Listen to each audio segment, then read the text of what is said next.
के नेता मेरे गुरु अरविंद केजरीवाल जी का धन्यवाद करना चाहती हूँ, जिन्होंने मुझे इतनी बड़ी जिम्मेदारी दी और इस जिम्मेदारी के लिए मुझ पे भरोसा किया। ये सिर्फ आम आदमी पार्टी में हो सकता है, अरविंद केजरीवाल जी के नेतृत्व में हो सकता है कि एक फर्स्ट टाइम पॉलिटिशियन एक राज्य की मुख्यमंत्री बने। मैं एक सामान्य परिवार से आती हूँ। शायद किसी और पार्टी में होती तो चुनाव की टिकट भी नहीं मिलती, लेकिन अरविंद केजरीवाल जी ने मुझ पे भरोसा किया, मुझे विधायक बनाया, मुझे मंत्री बनाया और आज मुख्यमंत्री बनने की जिम्मेदारी दी है। मैं खुश हूँ कि अरविंद केजरीवाल जी ने मुझ पे इतना भरोसा किया है, लेकिन जितना सुख आज मेरे मन में है, आज उससे बहुत ज़्यादा दुख भी मेरे मन में है। दुख इसलिए कि दिल्ली के लोकप्रिय मुख्यमंत्री मेरे बड़े भाई अरविंद केजरीवाल जी आज इस्तीफा दे रहे हैं। मैं आज ये ज़रूर कहना चाहती हूँ आम आदमी पार्टी के सभी विधायकों की तरफ से, दिल्ली की 2 करोड़ जनता की तरफ से, कि दिल्ली का एक ही मुख्यमंत्री है और उस मुख्यमंत्री का नाम अरविंद केजरीवाल है। भारतीय जनता पार्टी ने पिछले 2 साल से अरविंद केजरीवाल जी को परेशान करने की, उनके खिलाफ षड्यंत्र रचने की कोई कसर नहीं छोड़ी।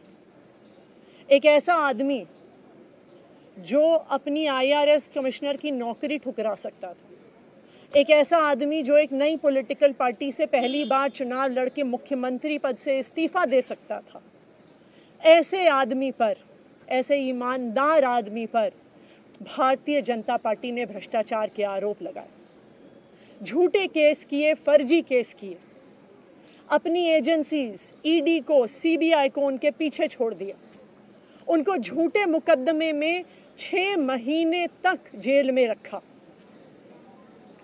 आखिरकार सुप्रीम कोर्ट ने उन्हें जमानत दी और सुप्रीम कोर्ट ने सिर्फ उनको जमानत नहीं दी, सुप्रीम कोर्ट ने केंद्र सरकार के मुंह पे तमाचा मारा, उनकी एजेंसीज के मुंह पे तमाचा मारा। उन्हें कहा कि इनकी एजेंसीज, केंद्र सरकार की एजेंसीज एक पिंजरे में कैद तोते की तरह हैं और अरविंद केजरीवाल जी की गिरफ्तारी गलत थी। अगर अरविंद केजरीवाल जी की जगह कोई और मुख्यमंत्री होता, कोई और नेता होता, तो वो 2 मिनट नहीं सोचता मुख्यमंत्री की कुर्सी पे बैठने के बारे में। लेकिन अरविंद केजरीवाल जी ने वो किया जो आज तक इस देश का इतिहास तो छोड़िए, शायद दुनिया के इतिहास में किसी नेता ने ना किया हो। उन्होंने कहा कि मेरे लिए सिर्फ सुप्रीम कोर्ट का फैसला काफ़ी नहीं है, मैं जनता की अदालत में जाऊंगा। जब दिल्ली की जनता मुझे कहेगी कि हम तुम्हें मुख्यमंत्री के रूप में देखना चाहते हैं, जब दिल्ली की जनता कहेगी कि तुम ईमानदार हो, तब मैं मुख्यमंत्री की कुर्सी पे बैठूंगा। मुझे नहीं लगता कि हमें लोकतंत्र के इतिहास में ऐसा कोई त्याग का उदाहरण मिलेगा जो आज अरविंद केजरीवाल जी ने देश के सामने रखा है। दिल्ली भर में लोग बहुत दुखी हैं अरविंद केजरीवाल जी के इस्तीफे से। कल शाम मुझे एक बुजुर्ग महिला मिली, जब उन्हें खबर मिली थी कि अरविंद केजरीवाल जी ने इस्तीफा दे दिया है, वो रोने लग गई। उन्होंने कहा कि वो मेरे बेटे की तरह हैं, उसको इतना परेशान किया है, उसको इतना परेशान किया, उस पर झूठे केस लगाए। और उन बुजुर्ग महिला ने कहा कि मैं घर घर जाऊंगी, मैं घर घर जाके लोगों को कहूंगी कि मुझे अपने बेटे को ही मुख्यमंत्री बनाना है। तो आज सभी दिल्ली वाले ये प्रण ले रहे हैं, सभी दिल्ली वाले इतने गुस्सा हैं, भारतीय जनता पार्टी के षड्यंत्र से नाराज हैं और अपने बेटे, अपने भाई अरविंद केजरीवाल जी को फिर से दिल्ली का मुख्यमंत्री देखना चाहते हैं। क्यों देखना चाहते हैं दिल्ली वाले अरविंद केजरीवाल जी को फिर से मुख्यमंत्री? क्योंकि उन्हें पता है कि अरविंद केजरीवाल ही ऐसे ईमानदार मुख्यमंत्री हैं जिनकी वजह से उन्हें फ्री बिजली मिली है। उन्हें पता है कि अगर अरविंद केजरीवाल जैसे ईमानदार व्यक्ति मुख्यमंत्री नहीं रहे तो उनको फ्री बिजली मिलनी बंद हो जाएगी। उन्हें पता है कि अरविंद केजरीवाल जैसे ईमानदार व्यक्ति अगर मुख्यमंत्री नहीं रहे तो उनके बच्चों के सरकारी स्कूल बदहाल हो जाएंगे। उनको पता है कि अरविंद केजरीवाल जैसे ईमानदार व्यक्ति अगर मुख्यमंत्री नहीं रहे तो जो अस्पतालों में, सरकारी अस्पतालों में अच्छा इलाज मिलता है, मुफ्त दवाइयाँ मिलती हैं, वो बंद हो जाएंगी। उन्हें पता है कि अगर अरविंद केजरीवाल जी मुख्यमंत्री नहीं रहे तो मोहल्ला क्लिनिक बंद हो जाएगी। अरविंद केजरीवाल मुख्यमंत्री नहीं रहे तो दिल्ली में महिलाओं की फ्री बस यात्रा बंद हो जाएगी, बुजुर्गों की तीर्थ यात्रा बंद हो जाएगी। क्योंकि उन्होंने देखा है कि भारतीय जनता पार्टी की 22 राज्यों में सरकार है, किसी एक राज्य में भी वो फ्री बिजली, अच्छे स्कूल, अच्छे अस्पताल, मोहल्ला क्लिनिक, फ्री बस यात्रा नहीं दे पाते हैं। और एक ईमानदार अरविंद केजरीवाल है जो दिल्ली के लोगों को इतना कुछ देता है।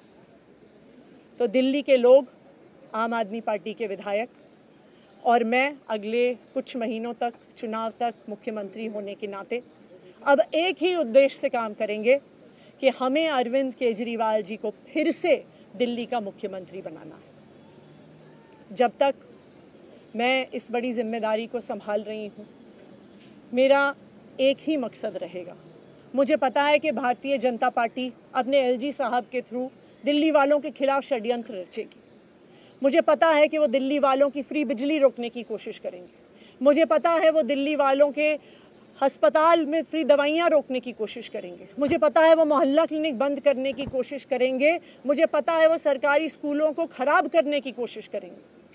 तो अगले कुछ महीने तक, जब तक ये जिम्मेदारी मेरे पास है, मैं दिल्ली के लोगों की रक्षा करने की कोशिश करूंगी और अरविंद केजरीवाल जी के मार्गदर्शन में दिल्ली की सरकार चलाऊंगी। मेरा अपने सभी कार्यकर्ताओं से, सभी विधायक साथियों से, दिल्ली के लोगों से बस एक ही अनुरोध है, आप में से कोई मुझे बधाई मत दीजिएगा, आप में से कोई मुझे माला मत पहनाइएगा, क्योंकि मेरे लिए और मुझे लगता है सभी दिल्ली वालों के लिए ये एक बहुत दुख की घड़ी है कि दिल्ली के चहेते मुख्यमंत्री को आज इस्तीफ़ा दिया है। मैं एक बार फिर अरविंद केजरीवाल जी का धन्यवाद करती हूँ जो उन्होंने मुझ पर भरोसा दिखाया है। और मैं दिल्ली के लोगों की तरफ से फिर से एक बार ये कहूँगी कि वो जल्द ही आने वाले चुनाव के बाद अरविंद केजरीवाल जी को अपना मुख्यमंत्री देखना चाहते हैं।